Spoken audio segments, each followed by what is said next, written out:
Right guys, we are back with this build of the MO2.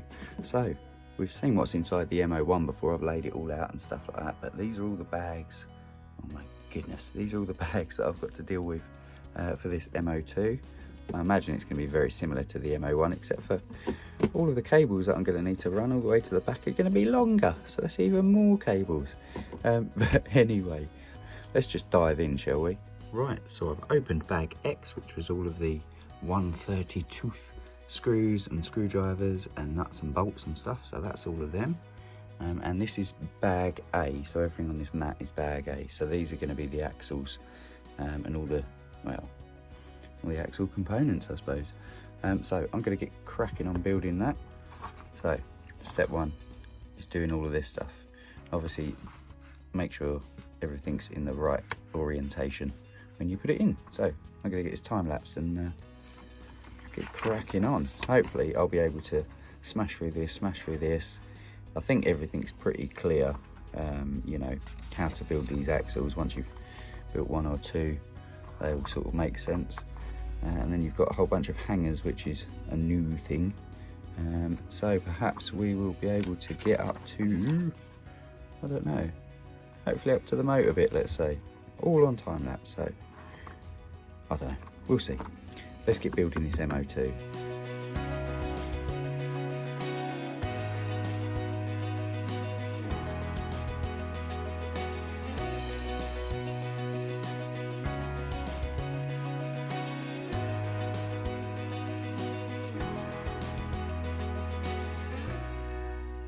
Right, we have now got our front axle, so that's going to be our steering axle. We've got our through axle, so this one's going to be for the middle. And we've got our rear axle, so we managed to do that. So we're now on bag B, which is this bag here. And I'm going to quickly go through some of the bits that I'm going to need as well. So I'm going to need a motor. So we have a motor.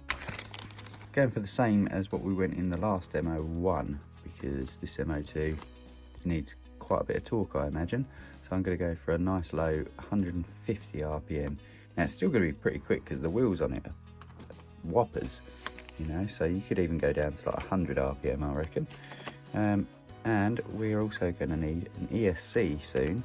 I'm going to use the TS0001, so I'm going to use that one just because I'm not really too worried about size. Got our 2.2 gram servo right there. Once again, standard servo. And also, another thing I'm going to need is LEDs. Now, I'm contemplating on not doing certain LEDs because some of them, they don't even get seen. Like these ones here, they really don't get seen unless it's night time. But I don't know, do I do them? Don't I do them? I need to know now. I'll choose in a minute. I'm going to get building this. Right, so we have added our motor onto the motor bracket, and we've added our servo also onto the servo bracket. I have gone ahead and centered this servo before I added my servo horn there, so that's that and that done. I did go ahead and do the LEDs in the back of it, so I've done them ones yellow this time. Another thing we've done is we've done this step here, which wasn't too bad.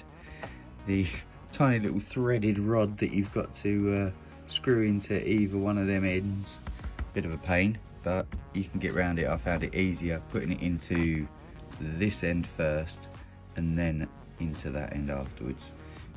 So that was my opinion. Anywho, so next step is this. Look, we're getting these chassis rails out now. So we're going to be throwing them on, throwing all these bits here on. And look, these are the new pieces that we were talking about earlier that are made of metal. So this will be interesting to see how this turns out. So I'm going to go ahead, throw some of these bits on and get back to you. Right, so now we have got a chassis starting to take place. We have stuck all of these metal components on there. So that's all done. The cabling for them back wires, I don't quite know where that's going yet. But either way, bag B is now complete, I believe. So now bag C, which is all of the leaf springs, got to do all that. We've got to mount all that stuff.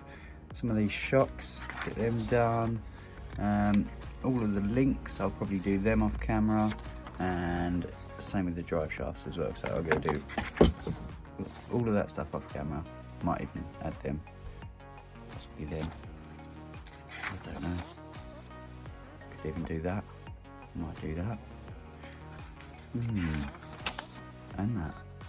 Tell you what, I'm going to do all of that up until bag D. So I'm going to crack through bag C. I'm sure you guys can work all this stuff out. This is all simple Orlandoo stuff. So yeah, crack on. And crack on I did. So I've managed to get all of this stuff on. And we've got all of our axles mounted now. And we've got suspension working. The front suspension's on. So the new stuff, look at all of that. Ooh, this is all new. New. It looks pretty good if you ask me. That should work wonders. Look at that. Lovely. Bit of travel. I think you've only got probably 5mm of travel or something like that, but that's more than enough, isn't it? Let's be honest. It's a truck. It's a truck. So yes, we are on day 2 now. This is the morning of day 2. I worked until about midnight last night, getting up to this stage. So that was pretty much a whole day to do that. Today, we're going to be doing the bumpers, the headlights, and as many bits as I can. So I think it's, oh God, it's all soldery time again, isn't it? All right, let's get that done. Boom, right, that's that done. So the rear LEDs are in place, and the cables, you can see, run all nicely along the chassis rail there.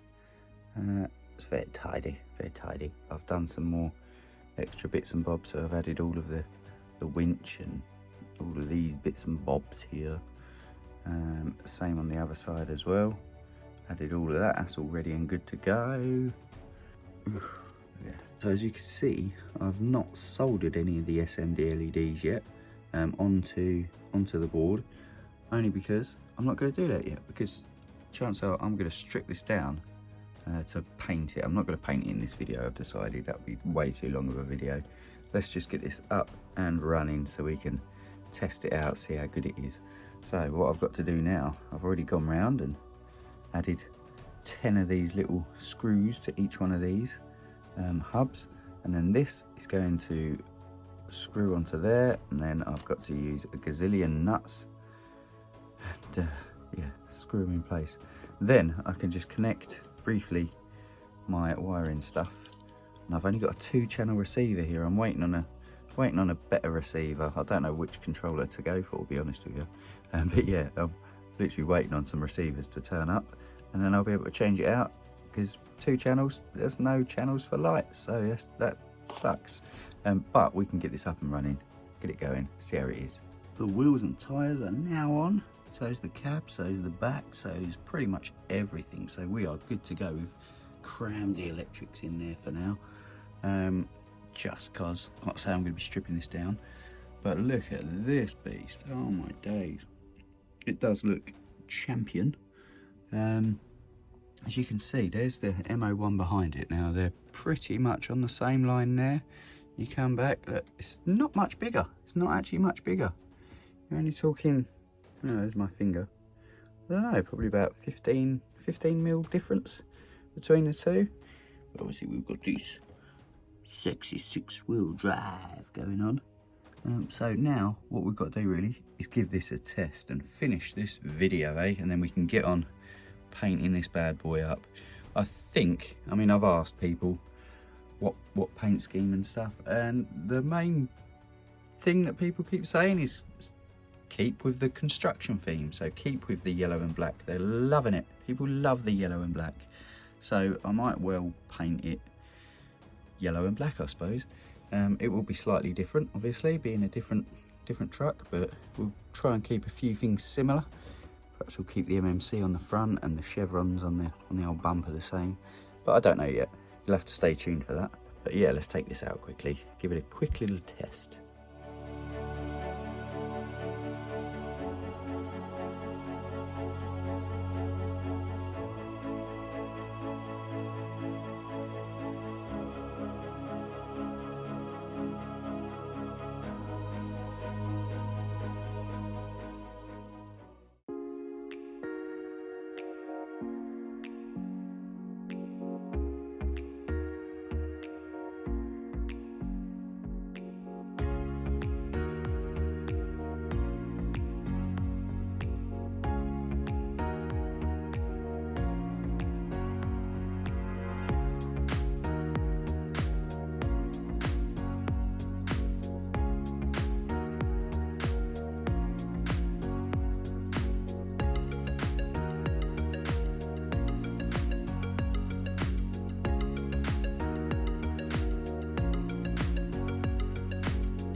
So there you have it, the M02, brand new. My thoughts on this is wicked actually, it's pretty cool. My only comments would be, definitely, if you're going to buy one of these and spend this money on this, buy a few extra things. Buy the drive shafts, metal drive shafts, you're going to need them because these things are going to keep on popping off. You've got to think of all that torque that's going through these wheels. It's going to, I can guarantee them little bits of plastic, that's not going to be good enough. So I would suggest 100% get yourself the drive shafts to sort that problem out. Another thing that I'm thinking as well is the servo. A 2.2 gram servo on such a big truck is a bit weak sauce. So perhaps either Orlandoo, make a strong servo for us, or put a stronger one in yourself. So yeah, my final thoughts on this was pretty much an MO1 with an extra set of wheels and some quite cool, ingenious, I don't even know what you call that there. Leaf spring technology. No, it's not that. But yeah, it's a pretty cool truck. Get subscribing for a start, and hopefully I'll see you on the next one when we start to modify this so it's not quite as standard as it is right now. So let me know what you think I should do to this. I've got some pretty good ideas, but hey ho, who knows. So a massive shout out to Drone Junkie for sending me this, and don't forget, very soon he will be stocking these so you'll be able to get one yourself. So thanks for watching this video, guys. Once again, stay tuned, stay subscribed, and I will see you on the next one.